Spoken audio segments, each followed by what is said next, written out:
Confidence does not come overnight.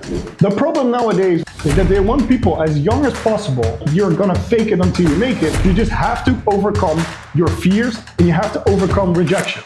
Hello, today's video will be about confidence. Let's start off with the saying that you probably heard before. Fake it until you make it.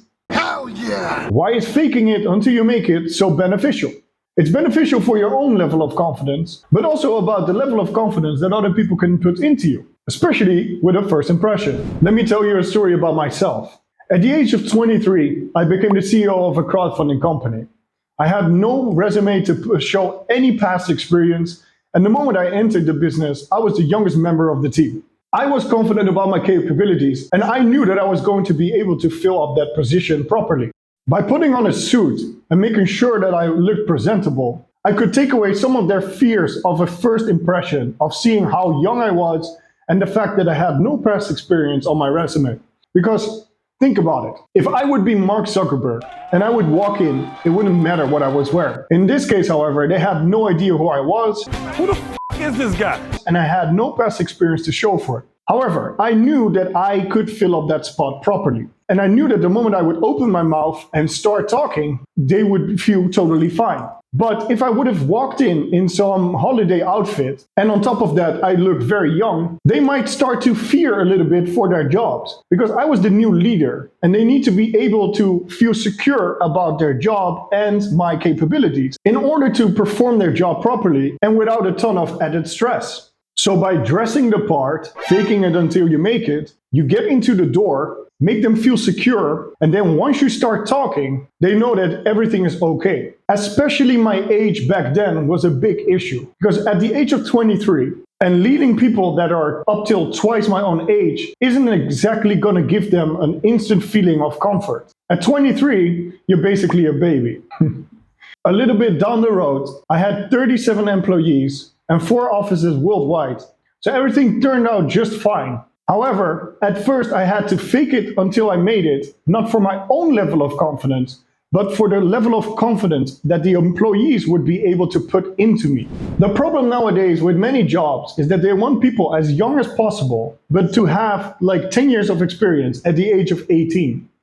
So at first you have to basically fake it, which will give you the feeling of being an imposter, which is what they call the imposter syndrome. However, in order to give yourself a fair chance of making it, you have to tell yourself that you're good enough. And you will have to fake it a little bit at first. And then as your experience grows, that fake confidence will turn into real confidence. Because you will have a proven track record that shows that you can be confident about your own capabilities and that other people can trust your capabilities as well. Confidence does not come overnight. It's a gradual process. And in order to gain that real confidence, you have to face your fears and overcome your fears. For example, if you're very afraid of talking to a girl, the best way of dealing with that is to actually go and talk to a girl. I will tell you a very embarrassing story about one of the first times that I went up and talked to a girl. I was 14 years old and I went to school with a rose. I don't know why I decided to make this grand gesture or whatnot, but I probably thought it was going to be a romantic thing.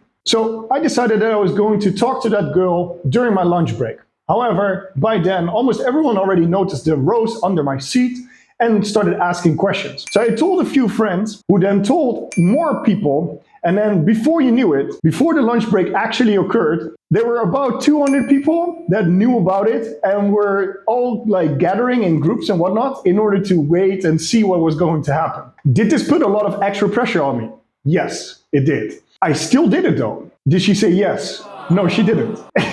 But that's besides the point. The thing is that I did it anyway. And even with about 200 people watching it and whatnot, it wasn't bad enough for me to never want to talk to girls again. And believe me, this is one of the most extreme cases that you're going to get into. Because usually what happens is you just go up to a random girl on the street or in a club or whatnot, and there's not that many people watching it. So if I can overcome something like this, you can definitely overcome rejection from a girl one-on-one. What's the worst that could happen, really? She could say no, maybe she can say something mean. But there's so many women out there anyway Maybe it's just not her day. Maybe it's just not the girl for you. Maybe like whatever. But in order to gain confidence, you just have to overcome your fears and you have to overcome rejection. For example, look, I'm telling you this story right now. It's an embarrassing story. You need to be confident enough in order to tell something like this about yourself and not really caring about the consequences of it. No one has a perfect life, and everyone goes through trial and error. So for me, this is just one of the building blocks that shaped me into the man that I am today. And what about doing YouTube? You think that YouTube is an automatic thing for me to do? Obviously, it's not. It actually took me quite a while to overcome the fear of sitting in front of a camera. And then the first few videos that I made, they looked very unprofessional, and I was like looking all over the place.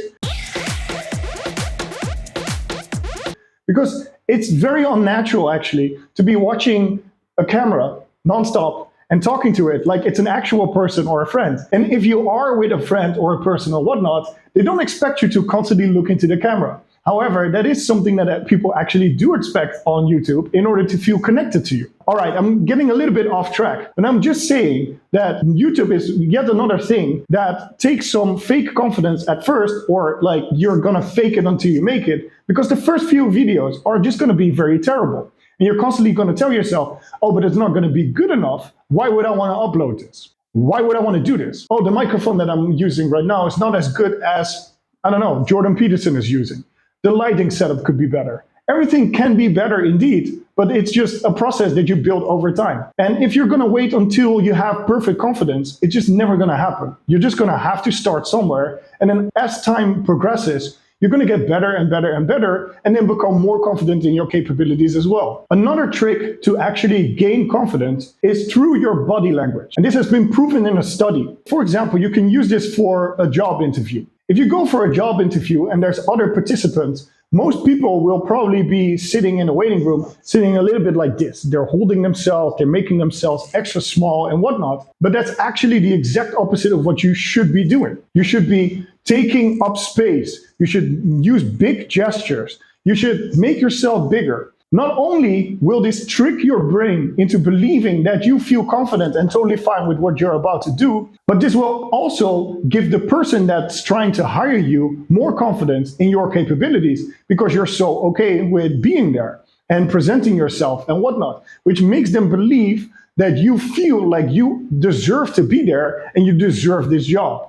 Obviously, that's not going to fix all of it. You can't fake yourself all the way and to some crazy job that you have absolutely no reason to be applying for, but it does help you present yourself as best as you possibly can. So here's another crazy thing that I did. So there's this thing called extreme confidence challenges. And the thing that I decided to do is to go to a very busy square or market or whatnot. I've done this multiple times, by the way. And you just go to that square and you just lay down. So there's a lot of people around you, and at first your brain is going to tell you like, this is scary, this is weird, people are going to think that I'm weird, people might think that something is wrong or whatnot. And all of that you shouldn't really think about, you shouldn't really care about. And then you just lay there for a little while. I'm not telling you you have to do this, but it's something I did. And just doing these extreme confidence challenges will make you realize a few things. So I laid there and then I got up. And I did this multiple times. And then I got up. And yes, of course, a few people are looking at you, but it's really not that big of a deal because you make things way bigger than they are in your own head. And people don't really care as much about you as you think they do. Everyone has their own life. Especially nowadays, everyone is so busy with their own lives and their own passions, and their own families, their own jobs, everything. They don't really care that much about you. They might look at you for like 5 seconds and be like, what are you doing? That's weird. Okay. And then they move on with their lives. And really, how much does that really impact you? So by just doing that, you gain the confidence of knowing like, okay, it doesn't really matter that much what I'm doing. And also, other people don't really care that much. And this can actually be very liberating. And this is another building block that you can add to your stack of building up true confidence. Now, I wish to emphasize that one point about people really not caring as much as you do, because it's very important. Most people lack confidence because they're afraid of the response of other people. Now, unless you do really, really crazy things, the impact is probably not going to be that big. And most people will just look at you for a few seconds and then move on. Don't let this stop you from doing the things that you actually want to do. If you combine all of these things, this will help you on your way to the path of having true confidence, because confidence is what is going to be able to push you out of your comfort zone and result in a much more interesting life. This channel is about self-improvement. Make sure to subscribe and hit the bell icon to not miss any of the videos and start improving yourself today.